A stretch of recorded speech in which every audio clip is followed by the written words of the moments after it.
You're listening to the Making a Multi-Million-Dollar Med Spa podcast, where we have real conversations about what it takes to run a successful business. Thank you for joining us as we showcase and share our day-to-day successes and, even more importantly, failures and mistakes, and host some of our peers, colleagues, and other experts in the field. Welcome back to the Making a Multi-Million-Dollar Med Spa podcast. Today we have another episode featuring two guests from our industry, Stephen and Sara Camp, the dynamic duo behind Camp Plastic Surgery and Aesthetics in Fort Worth, Texas. You know we love a good power couple, and these two amazing individuals are all that and more. Tune in as we talk about the different roles they play, how their surgical and non-surgical services complement each other, and their advice on some of the speed bumps and hurdles that come with opening a practice. So I just want to jump in. And, I love to start with, what are you excited about in the industry? You both have different roles in your practice. And so maybe share a little bit about what your roles are. And then really what just excites you, makes you happy to come to work every day. All right, Stephen, you start. Okay. First of all, it's great to be here. And I think one of the things that is interesting is that, we're husband and wife and we work together. Just like you, Kathy and Matt. And I think we talked a little bit about how that actually is something that a lot of people have to navigate. And I think for us, there's obviously, continual challenges with that. But I think just in the way that when I met her, I felt like maximized and essentially, kind of completed. That translates to us for work. I mean, not for everybody. But certainly for us. And so I think when a lot of people get curious about like what we're up to, that's one of the first things that comes up is like, how do you work with your wife or how do you work with your spouse? And I think our roles are different here in the office and then we are at home, but certainly for the reason that she works with me is because I do plastic surgery and she's a nurse and her background is heart surgery, and our roles are different. I do very much, hands-on clinical things, whether it be the laser resurfacing, and then a lot of my time I spend with surgery and surgical patients. And then we try and make decisions about how we can best treat our patients in the office, kind of comprehensively. So I take on the role of kind of vision, and then what we are going to do to achieve that vision. And then there's an operational side of it that I can't quite get to all those pieces. And so I think Sara is the operations when I'm the vision. And so I sit at home and kind of come up with a bunch of different bright ideas.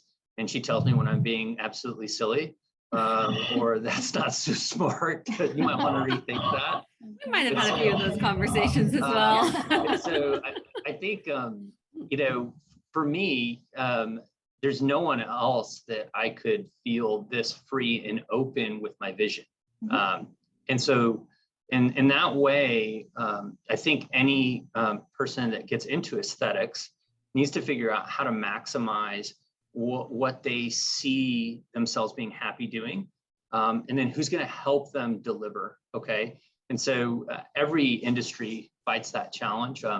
You talk about things like logistics. You can have a great idea and you have a great product, but if the messaging is off or other things don't add up, you won't achieve all you can do.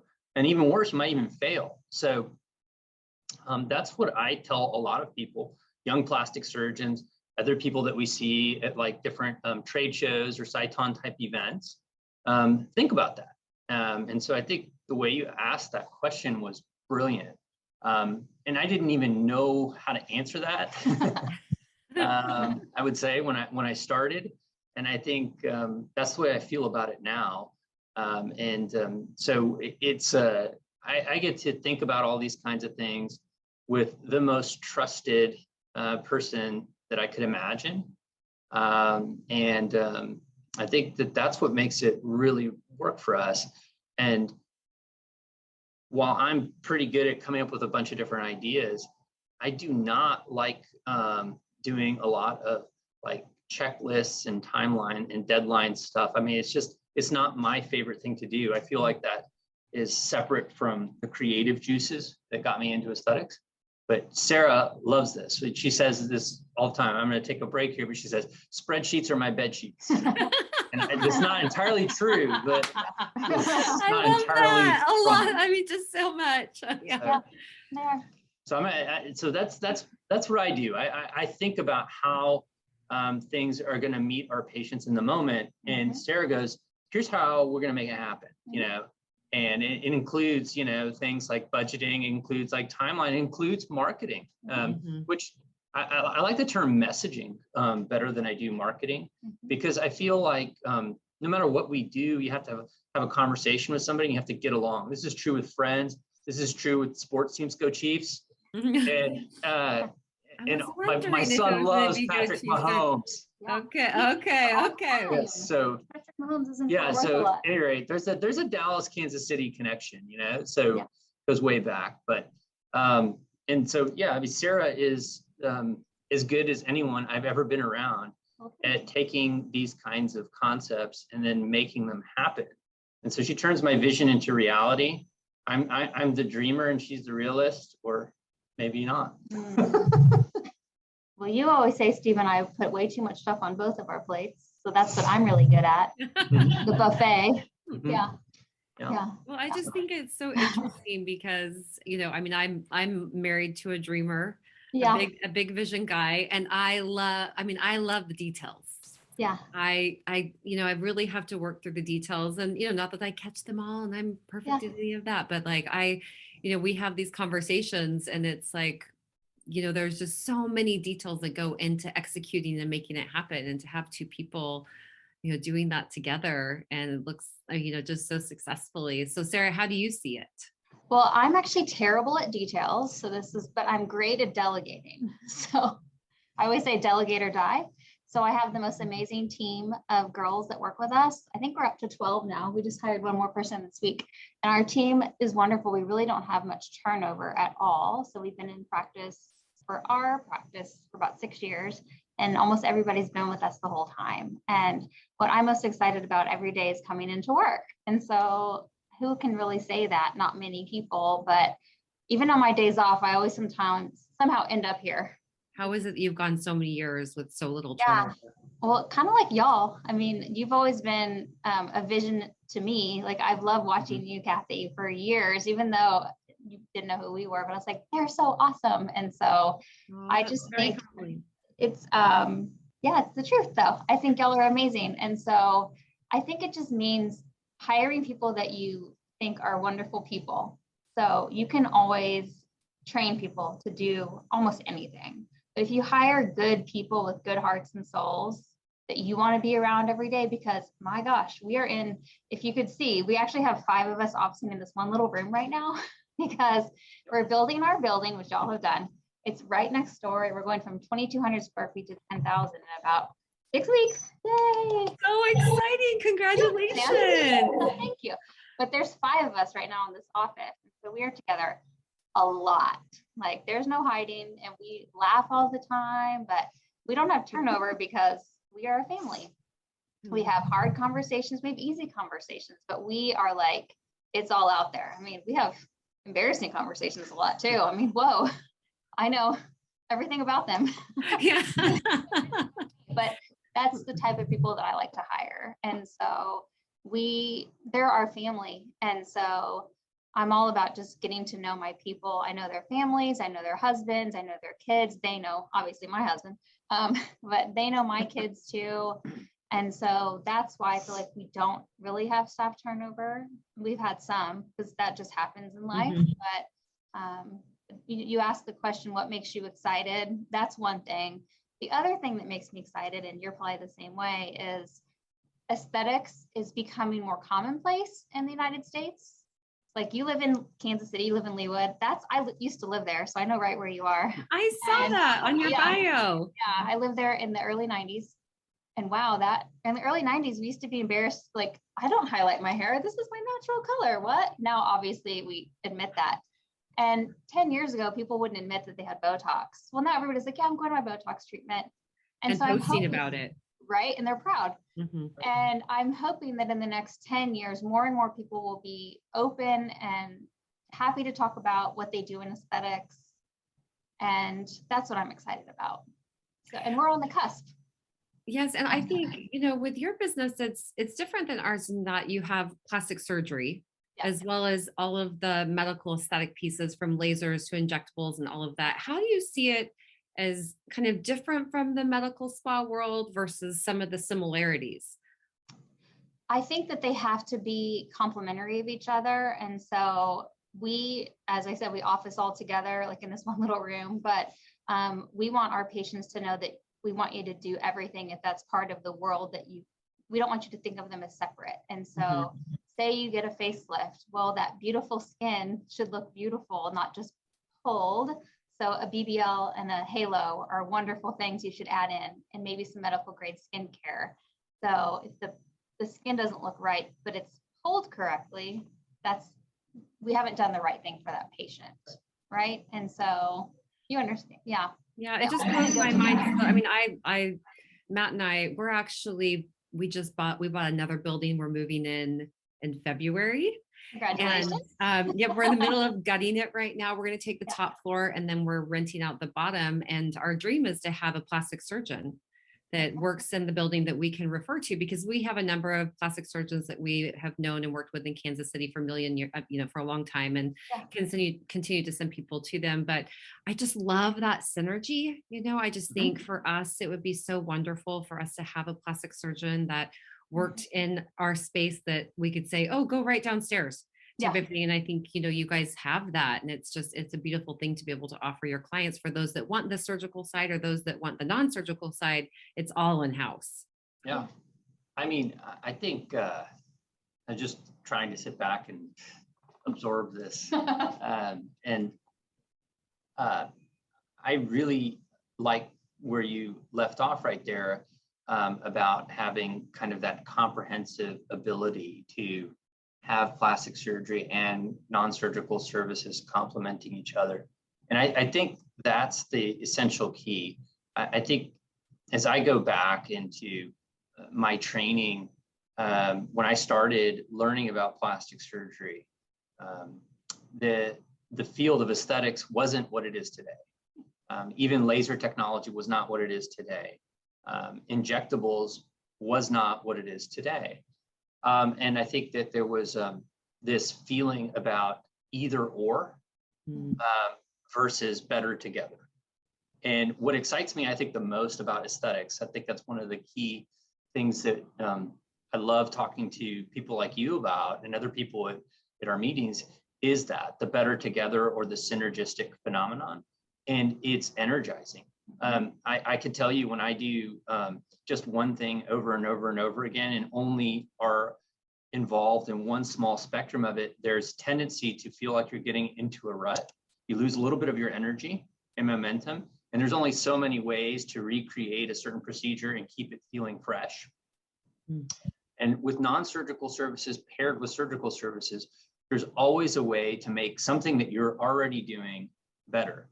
And with surgery, just like in life, there's like those three phases, right? So you are the person you are today, with all the skills and talent and energy and motivation that brought you to where today is. And before that, there was a person in the past that was on that pathway. And then you want to do your very best every day. And then what's the future hold? So I don't want to wake up today early in my practice and think, this is it. There's nothing else to do. And I think it's really exciting to be able to learn how to blend those things together. And I think a lot of us in aesthetics, just like you and Matt and like me and Sarah, we have ideas about this. And I'm like an idea factory. So it's great. I've got this great kind of ability to bring all those things together. And that is, to me, the relationship component of taking care of our patients and seeing them on that kind of ongoing life cycle of how we get to know them.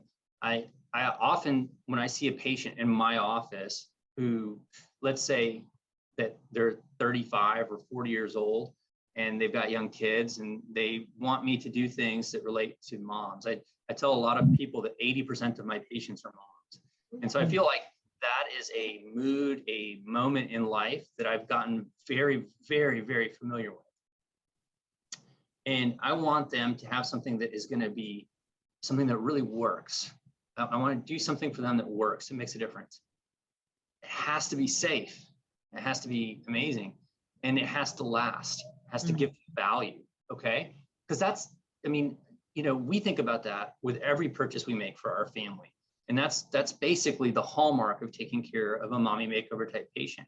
So I tell patients, I want to do such a good job that in 15 years down the road, when aging is still going on, what are we going to talk about next? I want to be the person that is their trusted resource for what's next. And that is super exciting. And I think that the era of plastic surgery, you do something and it's one and done, is not the current state of the art. And so that's where we are. That's where we do things with non-surgical and surgical services and blending them together. And there's still some degree of kind of infighting, I guess, which is better. But I mean, the whole philosophy gets summed up with it's better together, not either or. And I think I'm gonna write that down. Everybody That's a new one. can kind of take, you know, their own spin on that. And it, you know, it just change. It's about mindset and not like I'm only willing to do this. So I think it's very frustrating in aesthetics when you have a patient that you know you can do some things for, but not maybe enough.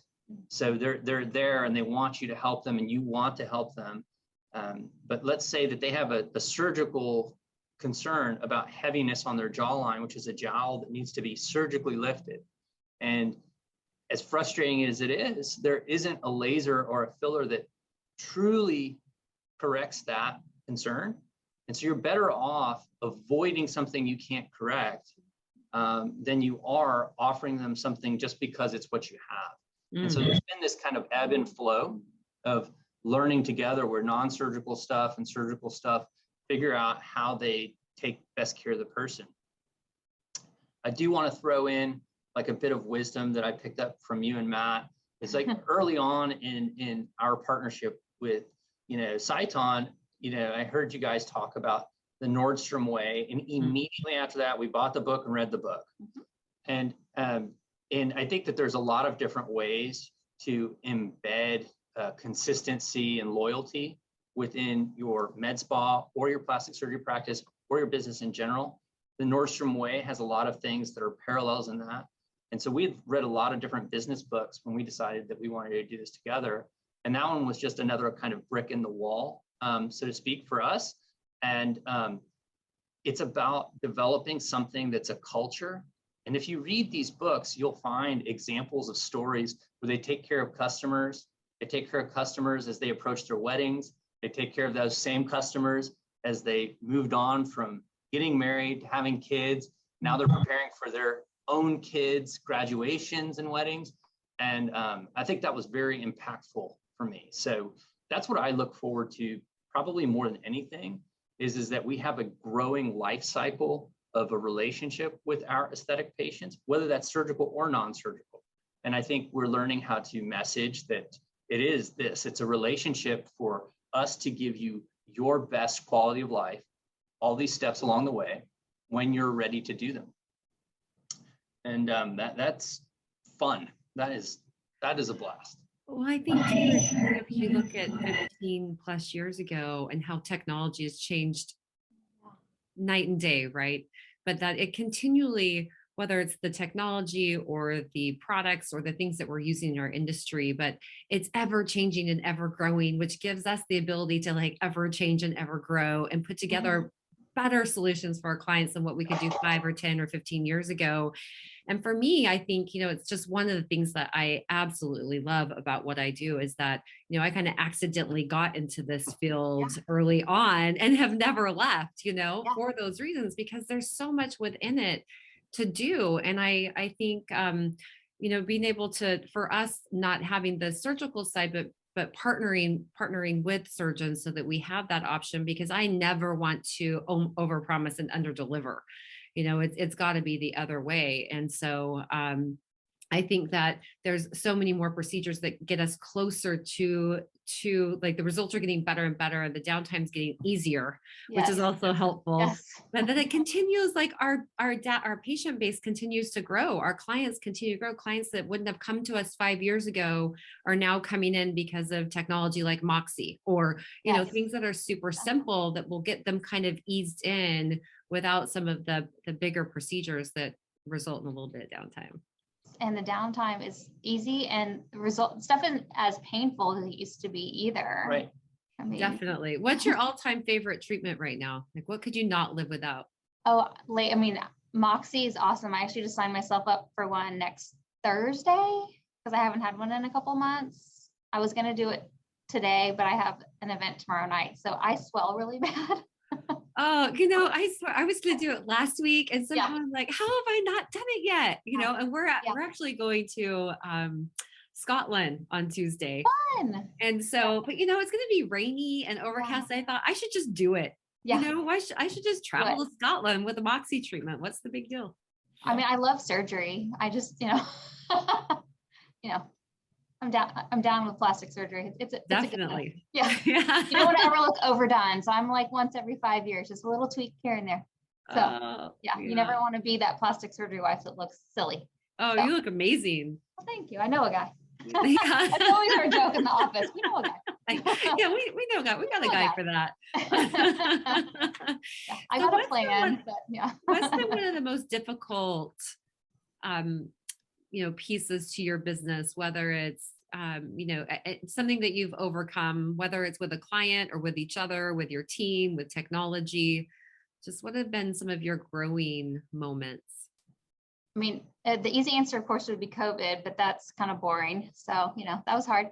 I think every day it's a learning lesson just to make sure patients are happy and we're giving them their best. And I mean, that's also kind of a simplistic answer, but it's really not, though. I mean, it's a daily like reviews that can be written, and the communication that needs to go up happen so that those aren't written, or they're written in the right way.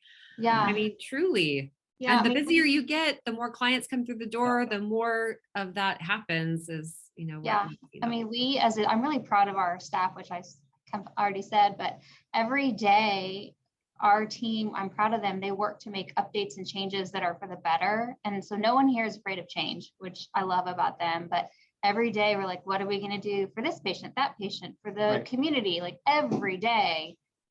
And I was meeting with a doctor who came to one of our trainings for Sciton 2 weeks ago, and he's newer to Sciton, newer to the space of aesthetics. And he's like, he kind of made it out to be that you can do this kind of quickly, but how do you do it? It seems like I think he was trying to say, like, can I do this so quickly in like a year? And I said, no, it takes time. Even though I've been working on this we've been married for almost 15 years. I've been with him for this whole time. Like, it didn't happen overnight. So it's the passion you put into it. We talk on the couch every night where we're having a glass of wine, like, what are we going to do for the business? And not because we're just obsessive, but you have to kind of be obsessive. You have to love your patients. So I guess the hardest thing is, if there's anyone who just has the moment of being the tiniest not been 100% happy, we feel it. And it makes us, it crushes us. So we want everyone to be so happy. That's the hardest thing. That is hard. I mean, that was a long answer. I'm sorry. So when you talk about how you guys talk about it every day, do you have daily, weekly, monthly meetings with your team? I know that right now you're building a new building, and so you're in a tight space, and so you're with each other. How do you see that changing as you move into a bigger space and you're not in the same office, during the day? Well, I have, I'm walking around all the time. So that's the simplistic way. I talk to my team constantly. I do have weekly updates with each one of them. I try to just face-to-face, 30 minutes to an hour with every single one of them. Sometimes they have to get rescheduled for various reasons. We have a biweekly surgery team meeting. We have a biweekly non-surgery team meeting. We have our morning huddle on our 2 clinic days. We meet a lot. And then us girls have, we call it the Bowtie Babes text group. We're texting constantly at night. So everyone's on that group. So there's a lot of communication. And I was reading one of the recent Brene Brown books, and she said like clear communication is kind. And so we do work on overly communicating with each other. But I am openly worried, like the bigger our team grows in our new buildings, we'll have 2 ORs. We're going to have a lot more staff. And so I have to be really on my game for communicating. Sounds like you are. I'm trying, but sometimes they're like, shut up, Sarah. Yeah, and we talk every night just because we're together a lot. So sometimes we should talk so much.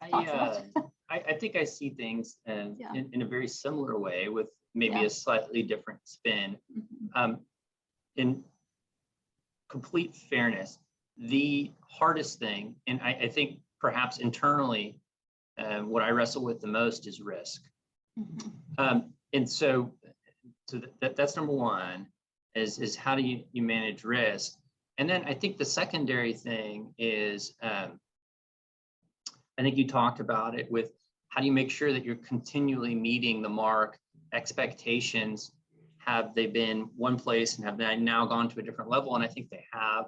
And so I think you have to continually evolve to meet expectations and make your offerings fresh and top of the line. And so with those two components, so I use the word accidental. You said it, you found yourself in aesthetics. I found myself as an accidental entrepreneur. I went into being a doctor because it felt safe. I knew what I was going to do. I was going to learn medicine. And I was like, I don't think I'm a business person. That's the way I felt when I was a young person in high school and in college. And I could dedicate myself to science and patients. And that when I was going through training, that's what they taught me. And then I got out into the real world and I learned that medicine at a high level is a business. I didn't know that. And I think a lot of us are surprised by that.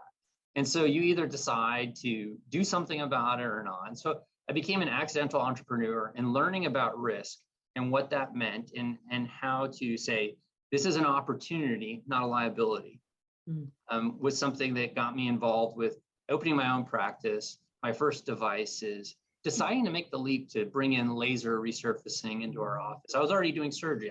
I could just do that, right? Right. But the reason was that at the end of the risk assessment, it made sense, and it was going to make what I was doing for my patients better. So I learned how to manage risk. And then I think that second component was learning to be a process dedicated person. And so Sarah talked about how she walks around. You have to know your people. And so that comes in a lot of different ways. And then as you grow, if you're a micromanager, that's going to be a struggle that you can't contain. You'll self-limit. So, knowing your people has a lot of different forms, but the process, dedication to process. So a lot of people, like, I think you opened up by saying, who's the detail person? And Sarah says she hates details. It's not true. It's just people have like descriptors or words that they try and avoid. And so in a way, she is a detail person, but she needs help with that. But she's an organization person, and she loves to organize. And so I think that has been a central component to our success. So that's what I would tell folks. Learn about how you feel about risk. Get out of that comfort zone, if you will, a little bit, and learn how to do it in a way that's intelligent, that's inspiring for you. And then the second thing is the organization component. For me, I define it with one simple way. Patients are always like kind of wanting and reaching, expecting for more. And so I look back at my post-operative patient instructions from 8 years ago and then compare them to what I'm doing today. And I mean, what I'm doing today is really, there's no central element of knowledge that's different. The instruction's better. What patients are understanding out of it is better because I've thought about it. I've learned from those kinds of mistakes and said, how are we going to make that better going forward? And so I think that's what I would say is become a student of process, and then ask yourself, check in incrementally, weekly, monthly, how can I make this process 10%, 20% better? And if you do that, you'll have the ability to grow, leverage your services, manage more people. That's what I think. And then, one of the things I talk to people is trying to figure out how to learn who they are, bring them into your organization, right? So when I hire somebody, or when you hire somebody, they are joining your business, they respect you immediately. So you have permission to manage them. But that goes away if you don't do anything with it. And so after that permission phase wears off, they have to know that you care about them. And then they have to have some degree of opportunity. They have to see that you're going to train them yourself. You're going to give them opportunities to grow. And then they have a chance to elevate themselves. They can basically, by following your organization structure, become a mini you, and then do the same treatment. So I was the first person that learned how to do Cyton laser resurfacing in my office. I did the first halo in this office. And now I do less than 20% of all the lasering in this office. And it's because the people watched over my shoulder, learned over my shoulder. And while I was in surgery, they were more available. And now we're doing more because of that dedication to process. So long-winded again. I love it. Learning risk management and then becoming a student of process would be the way I summarize it. Love it. So what are you most excited about with your new building? Oh my God, I have a good one. Operating in our own surgery center and controlling our destiny. Yeah, that'll be huge. That will be huge. Yeah. And so the move-in date is when? Well, it was supposed to be August 6th, but now it's going to be later August because of getting our fire marshal to give us the okay. Yeah. It's right next door to our current building, so I can see it out that window right there. And so we went over today and they were putting in all the cabinets. So it's really close. So exciting. So exciting. Yeah, you guys are you're further ahead than we are. We went over a couple of days ago and they are just gutting it. So it's just down to the bare bones. Yeah. But I am very excited. It's fun. Where is your location? So we bought a building. It's about 3 miles from where we are. Okay. And we had expanded kind of in an awkward way in the building that we're currently in. So when we moved in, we had, 7,000 feet turns into 10,000 feet, turns into 12,000, but it ends up, some of it's across the hall and then some of it's downstairs now. And so it was time. And so we bought a building. It's total about 36,000 square feet, but we're just taking over the top floor. Amazing. And so but it'll be actually built out from like start to finish, the whole flow of the office and all of the rooms and the electrical and the plumbing and all the little things that make all the differences, as especially, being the providers and running the business. So I'm really excited. We, just to have an interior designer from the beginning that can help me, which is great. We have that right now and it's amazing because that's hard work. Yeah. I just love how it's nice to have someone do a big portion of it and lay it out in front of you and say, okay, now choose versus, what we've done in the past. So so I'm very excited. I'm excited to see what you guys do with it. I can't. We need to come up to Kansas City and see it. Yeah, I want to see it. It's gonna be gorgeous. We would love it. We could go to a Chiefs game. I love it. Chiefs. Come on out. Chiefs. I love it. I used to go to them when I was younger and freeze my butt off. Oh, I am prepared. I go in full ski suit. I take a sleeping bag half the time.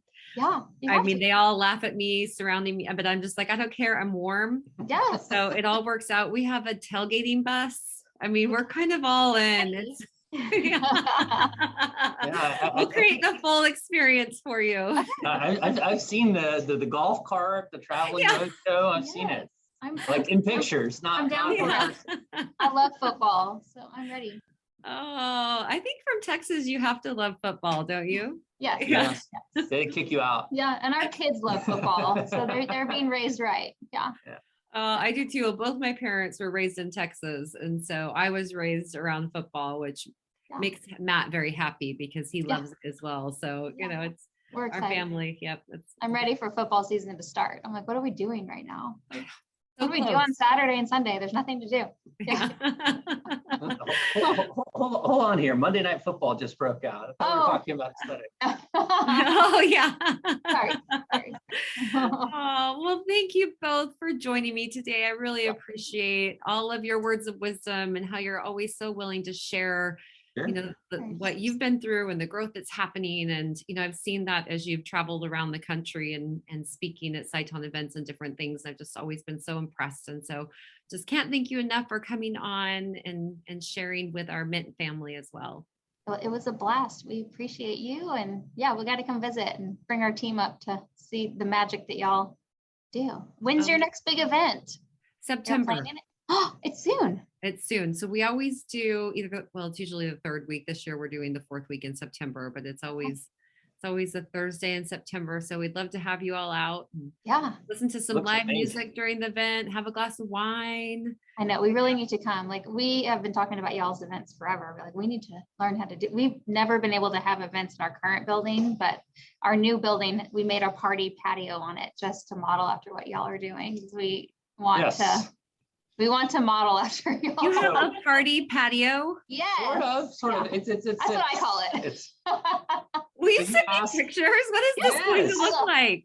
It's like a big patio on the second floor. I love it. Yeah, I'm calling it the party. It's a place where people can numb or they can have coffee, but I'm calling it the party patio because my God, I cannot wait to tell Matt, and I'm going to blame it all on you with that budget increases for my party patio. Yeah, the party patio. Yeah, I'll send you a picture. Oh, I love it. Yeah, please do. Yeah.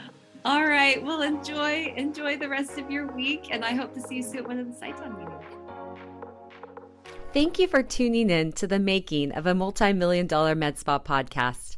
For helpful links and more information about any of the Mint training tools and resources mentioned in today's episode, be sure to visit mintaesthetics.com/podcast.